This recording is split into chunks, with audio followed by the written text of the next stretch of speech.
पर सवार होकर आ रही है माँ दुर्गा। जाने आपकी जिंदगी पर कैसा पड़ेगा इसका प्रभाव। नमस्कार दोस्तों, मैं नवरात्रि से जुड़ी आपके लिए महत्वपूर्ण जानकारी लेकर आई हूँ। आशा करती हूँ आपको पसंद आएगी। अधिक मास समाप्त होने के बाद नवरात्र 17 अक्टूबर से शुरू हो जाएगा। विजयादशमी 25 अक्टूबर को मनाई जाएगी। इस बार 9 दिनों में ही 10 दिनों का पर्व पूरा हो जाएगा। इसका कारण तिथियों का उतार चढ़ाव है। 24 अक्टूबर को सुबह 6:58 तक अष्टमी है और उसके बाद नवमी लग जाएगी। दो तिथियां एक ही दिन पड़ रही है, इसलिए अष्टमी और नवमी की पूजा एक ही दिन होगी। जबकि नवमी के दिन सुबह 7:41 के बाद दसवीं तिथि लग जाएगी। इस कारण दशहरा का पर्व और अपराजिता पूजन एक ही दिन आयोजित होंगे।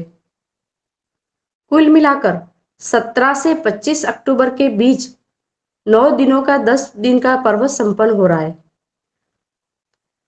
नवरात्र 17 अक्टूबर से शुरू हो रहा है।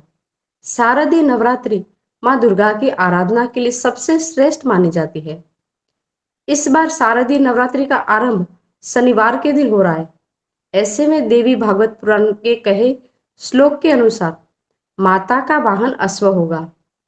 अश्व पर माता का आगमन छत्रभंग, पड़ोसी देश में युद्ध, आंधी तूफान लाने वाला होता है। ऐसे में आने वाले साल में कुछ राज्यों में सत्ता में उथल पुथल हो सकता है। सरकार को किसी बात से जन विरोध का भी सामना कर पड़ सकता है। कृषि मामले में आने वाला साल सामान्य रहेगा। देश में कई भागों में कम वर्षा होने से कृषि की हानि और किसानों को परेशानी होगी।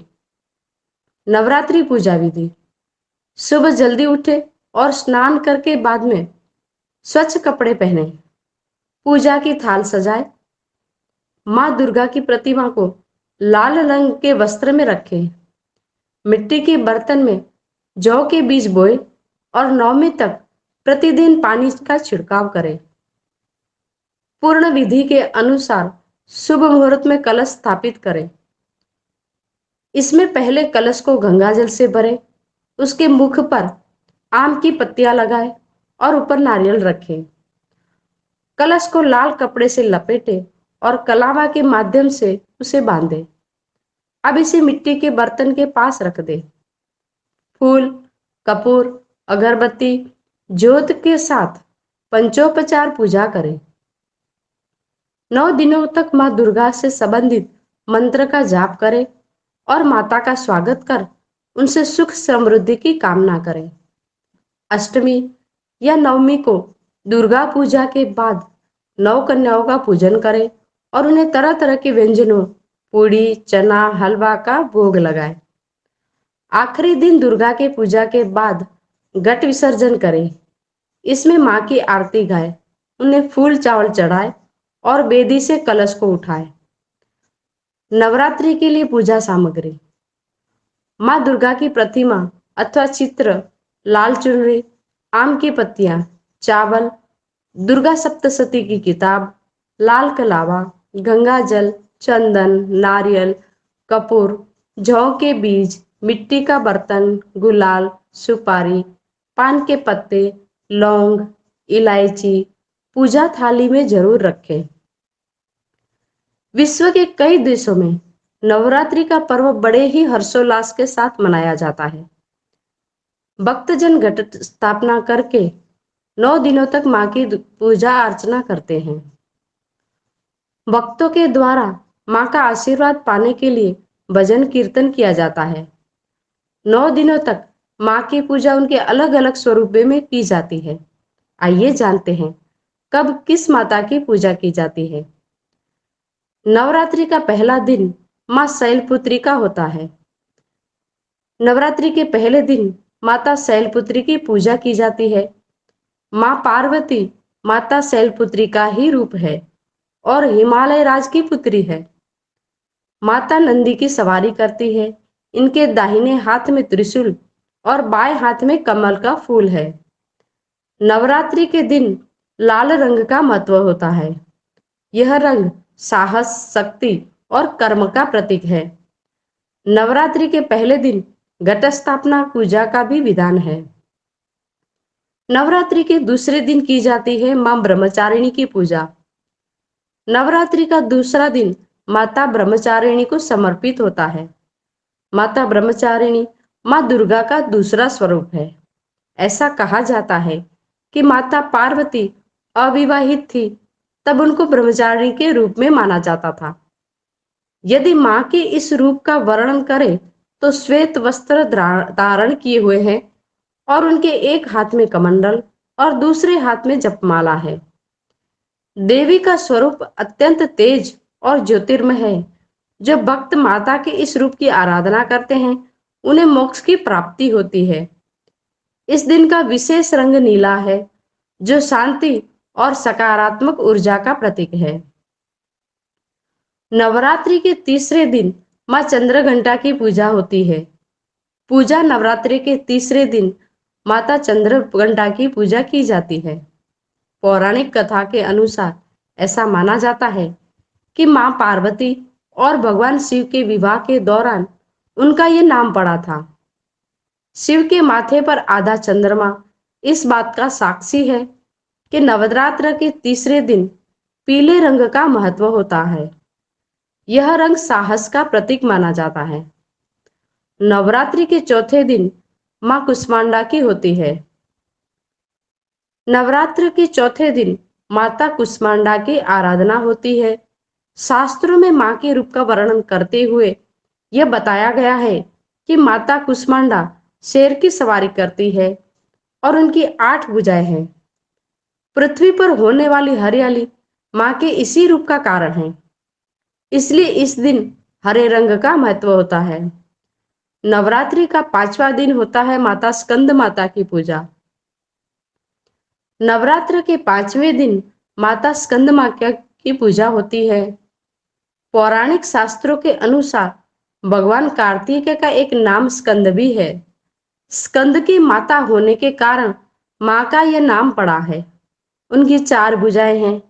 माता अपने पुत्रों को लेकर शेर की सवारी करती है। इस दिन घूसर ग्रे रंग का महत्व होता है। नवरात्रि के 6वें दिन मां कात्यायनी की होती है पूजा। मां कात्यायनी की दुर्गा जी का उग्र स्वरूप है और नवरात्रि के 6ठे दिन मां के इस रूप की पूजा की जाती है। मां कात्यायनी साहस का प्रतीक है।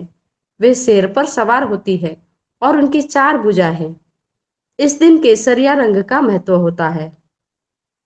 नवरात्रि के 7वें दिन मां कालरात्रि की पूजा होती है। 7वें दिन मां के उग्र स्वरूप कालरात्रि की आराधना होती है। पौराणिक कथा के अनुसार ऐसा कहा जाता है कि जब मां पार्वती ने शुंभ निशुंभ नामक 2 राक्षसों का वध किया था, तब इनका रंग काला हो गया था। हालांकि इस दिन सफेद रंग का महत्व होता है। नवरात्रि के 8वें दिन महागौरी की पूजा होती है। आराधना गौरी महागौरी की पूजा नवरात्रि के 8वें दिन होती है। माता का यह रूप शांति और ज्ञान की देवी का प्रतीक है। इस दिन गुलाबी रंग का महत्व है, जो जीवन में सकारात्मकता का प्रतीक होता है। नवरात्रि का अंतिम दिन मां सिद्धिदात्री क्या होता है। नवरात्रि के आखिरी दिन में सिद्धिदात्री की आराधना होती है। ऐसा कहा जाता है कि कोई मां के इस रूप की आराधना सच्चे मन से करता है तो उसे हर प्रकार की सिद्धि प्राप्त होती है। मां सिद्धिदात्री कमल के फूल पर विराजमान है और उनकी 4 भुजाएं हैं। इस बार दुर्गा पूजा और नवरात्रि की शुरुआत 17 अक्टूबर से शनिवार से हो रही है। ऐसे में मां घोड़े को अपना वाहन बनाकर धरती पर आएंगी। इसके अच्छे संकेत नहीं है। माना जाता है कि घोड़े पर आने से पड़ोसी देश से युद्ध, सत्ता में उथल पुथल और साथ ही राग, रोग और शोक फैलता है। बता दे, इस बार मां वैसे पर विदा हो रही है और इसे भी शुभ नहीं माना जाता। ज्योतिष शास्त्र और देवी भागवत पुराण के अनुसार मां दुर्गा का आगमन आने वाले भविष्य की घटना के बारे में हमें संकेत देता है और चेताता है। देवी भागवत पुराण में इस बात का भी जिक्र किया गया है कि देवी के आगमन का अलग अलग वाहन है। माना जाता है कि अगर नवरात्रि की शुरुआत सोमवार या रविवार को हो रही है तो इसका मतलब है कि वो हाथी पर आएगी। वही अगर शनिवार फिर मंगलवार को कलश स्थापना हो रही है तो माँ घोड़े पर सवार होकर आती है। गुरुवार या शुक्रवार को नवरात्र का आरंभ होता है तो माता डोली पर जाती है। वही बुधवार के दिन माँ नाव को अपनी सवारी बनाती है। घट स्थापना का मुहूर्त प्रतिपदा 17 अक्टूबर की रात 1 बजे से प्रारंभ होगी। वही प्रतिपदा तिथि 17 अक्टूबर की रात 9:08 पर समाप्त हो जाएगी। इसके बाद अश्विन मास के शुक्ल पक्ष प्रतिपदा तिथि यानी 17 अक्टूबर को घट स्थापना का मुहूर्त सुबह 6:27 से 10:13 तक का है। अभिजीत मुहूर्त 11:44 से 12:29 तक रहेगा। दोस्तों, आपको हमारी ये जानकारी पसंद आई हो तो लाइक अवश्य कर देना, साथ में शेयर भी। यदि आप हमारे चैनल पर नए आए हैं तो सब्सक्राइब जरूर कर देना, साथ में बेल आइकन भी दबा देना ताकि आपको ऐसे ही रोचक जानकारी वीडियो की नोटिफिकेशन मिलती रहे। धन्यवाद। आपका दिन शुभ हो। देवी माँ समस्त जगत का कल्याण करे। जय माँ।